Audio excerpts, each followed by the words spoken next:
Hello friends, welcome back. ಇವತ್ತಿನ special recipe ಗರಿಗರಿಯಾದ ಚಟ್ಟಂಬಡೆ. ಸಂಜೆ ಹೊತ್ತಿನಲ್ಲಿ ಮಳೆ ಬರುವಾಗ ಟೀ ಜೊತೆ ಬಿಸಿ ಬಿಸಿಯಾದ ಚಟ್ಟಂಬಡೆ ತಿನ್ನೋಕ್ಕೆ ಎಷ್ಟು ಸೂಪರ್ ಆಗಿರುತ್ತೆ ಅಲ್ವಾ? ಸೊ ವಿಡಿಯೋ ಸ್ಟಾರ್ಟ್ ಮಾಡೋಕ್ಕಿಂತ ಮುಂಚೆ ನೀವು ನಮ್ಮ ಚಾನಲ್ಗೆ ಸಬ್ಸ್ಕ್ರೈಬ್ ಮಾಡಿಲ್ಲ ಅಂದರೆ ಪ್ಲೀಸ್ ಸಬ್ಸ್ಕ್ರೈಬ್ ಮಾಡ್ಕೊಳ್ಳಿ, ಪಕ್ಕದಲ್ಲಿರುವಂತಹ ಬೆಲ್ ಐಕಾನ್ ಕ್ಲಿಕ್ ಮಾಡ್ಕೊಳ್ಳಿ. ಸೊ ಬನ್ನಿ ಗರಿಗರಿಯಾದ ಚಟ್ಟಂಬಡೆ ಮಾಡೋದನ್ನು ಹೇಗೆ ಅಂತ ನೋಡೋಣ. ಮೊದಲಿಗೆ ನಾನು 1 ಕಪ್ ಕಡಲೆಬೇಳೆ ತೊಗೊಳ್ತಾ ಇದ್ದೀನಿ. ಇದಕ್ಕೆ 2 ಟೇಬಲ್ ಸ್ಪೂನ್ ಉದ್ದಿನಬೇಳೆ ಹಾಕೊಳ್ತಾ ಇದ್ದೀನಿ. ಇದಕ್ಕೆ ಬೇಕಾಗೋಷ್ಟು ನೀರು ಹಾಕ್ಕೊಂಡು ಚೆನ್ನಾಗಿ ತೊಳೆದುಕೊಳ್ಳೋಣ.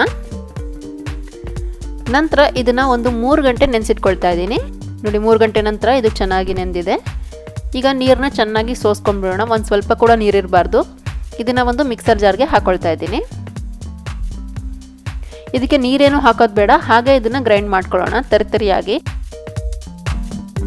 ತುಂಬ ಪೇಸ್ಟ್ ಮಾಡ್ಕೊಳ್ಳೋದೇನು ಬೇಡ. ನೋಡಿ, ಈ ಥರ. ಇದನ್ನು ಒಂದು ಬೌಲ್ಗೆ ಶಿಫ್ಟ್ ಮಾಡ್ಕೊಳ್ತಾ ಇದ್ದೀನಿ. ನಂತರ ಇದಕ್ಕೆ ಒಂದು ಈರುಳ್ಳಿನ ಸಣ್ಣದಾಗಿ ಕಟ್ ಮಾಡ್ಕೊಂಡು ಹಾಕೊಳ್ತಾ ಇದ್ದೀನಿ. ಸ್ವಲ್ಪ ಶುಂಠಿ ಹಾಕೊಳ್ತಾ ಇದ್ದೀನಿ ಸಣ್ಣದಾಗಿ ಕಟ್ ಮಾಡ್ಕೊಂಡು. 2 ಹಸಿಮೆಣಸು ಸಣ್ಣದಾಗಿ ಕಟ್ ಮಾಡ್ಕೊಂಡಿರೋಂಥದ್ದು, ಹಾಗೆ ಸಣ್ಣದಾಗಿ ಕಟ್ ಮಾಡ್ಕೊಂಡಿರುವಂತಹ ಕರಿಬೇವು ಸ್ವಲ್ಪ. ಇದಕ್ಕೆ 1 ಚಮಚ ಉಪ್ಪು ಹಾಕೊಳ್ತಾ ಇದ್ದೀನಿ. ಇದನ್ನೆಲ್ಲ ಚೆನ್ನಾಗಿ ಮಿಕ್ಸ್ ಮಾಡ್ಕೊಳ್ಳೋಣ. ನೀವು ಇದಕ್ಕೆ ಬೇಕಿದ್ರೆ ಸ್ವಲ್ಪ ಕೊತ್ತಂಬರಿ ಸೊಪ್ಪು ಕೂಡ ಹಾಕೊಳ್ಬೋದು, ನಾನು ಹಾಕೊಳ್ತಾ ಇಲ್ಲ. ಮಿಕ್ಸ್ ಮಾಡಿದ್ಮೇಲೆ 2 ಕೈಗೆ ಸ್ವಲ್ಪ ಎಣ್ಣೆ ಹಚ್ಕೊಂಡಿದ್ದೀನಿ. ಸ್ವಲ್ಪ ಹಿಟ್ಟನ್ನ ತೊಗೊಂಡ್ಬಿಟ್ಟು ಉಂಡೆ ಮಾಡ್ಕೊಳ್ಳೋಣ. ದೊಡ್ಡದಾಗಿ ಮಾಡ್ಕೊಳಕ್ಕೆ ಹೋಗಬೇಡಿ, ಮೀಡಿಯಮ್ ಆಗಿ ಮಾಡ್ಕೊಂಡ್ರೆ ಸಾಕಾಗುತ್ತೆ. ಉಂಡೆ ಮಾಡ್ಕೊಂಡ್ಮೇಲೆ ಈ ಥರ ಇನ್ನೊಂದು ಕೈಯಲ್ಲಿ ಇಟ್ಕೊಂಡ್ಬಿಟ್ಟು ಲೈಟಾಗಿ ಪ್ರೆಸ್ ಮಾಡ್ಕೊಳ್ಳೋಣ. ಬೆರಳಲ್ಲಿ ಒತ್ಕೊಳ್ಳಿಕ್ಕೆ ಹೋಗಬೇಡಿ, ಈ ಥರ ಪ್ರೆಸ್ ಮಾಡ್ಕೊಳ್ಳೋಣ. ನಂತರ ಇದನ್ನು ಡೀಪ್ ಫ್ರೈ ಮಾಡ್ಕೊಳ್ಳೋಣ. ನಾನಿಲ್ಲಿ ತೆಂಗಿನ ಎಣ್ಣೆ ತೊಗೊಂಡಿದ್ದೀನಿ ಡೀಪ್ ಫ್ರೈ ಮಾಡ್ಕೊಳ್ಳೋದಕ್ಕೆ. ಎಣ್ಣೆಲಿ ಹಾಕಿದ ತಕ್ಷಣ ಇದನ್ನು ಸೌಂಡ್ ಹಾಕ್ಲಿಕ್ಕೆ ಹೋಗಬೇಡಿ, ತಾನಾಗೆ ಸ್ವಲ್ಪ ಮೇಲ್ ಬರುತ್ತೆ, ಆವಾಗ ತಿರುಗಿಸ್ಕೊಳ್ಳೋಣ.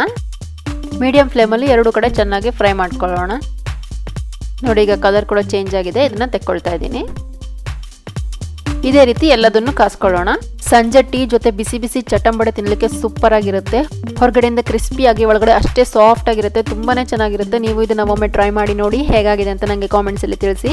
ನಿಮ್ಗೆ ವಿಡಿಯೋ ಇಷ್ಟ ಆಗಿದೆ ಅನ್ಕೊಂತೀನಿ. ಇಷ್ಟ ಆಗಿದ್ರೆ ಲೈಕ್ ಮಾಡಿ, ನಿಮ್ಮ ಫ್ರೆಂಡ್ಸ್ ಅಂಡ್ ಫ್ಯಾಮಿಲಿ ಜೊತೆ ಶೇರ್ ಮಾಡ್ಕೊಳ್ಳಿ. ಹಾಗೆ ನಮ್ಮ ಚಾನೆಲ್ಗೆ ಪ್ಲೀಸ್ ಸಬ್ಸ್ಕ್ರೈಬ್ ಮಾಡಿ. ಹೊಸ ವಿಡಿಯೋಗಳ ಅಪ್ಡೇಟ್ಸ್ಗಾಗಿ ಬೆಲ್ ಐಕಾನ್ ಕ್ಲಿಕ್ ಮಾಡೋದನ್ನ ಮರಿಬೇಡಿ. Thank you.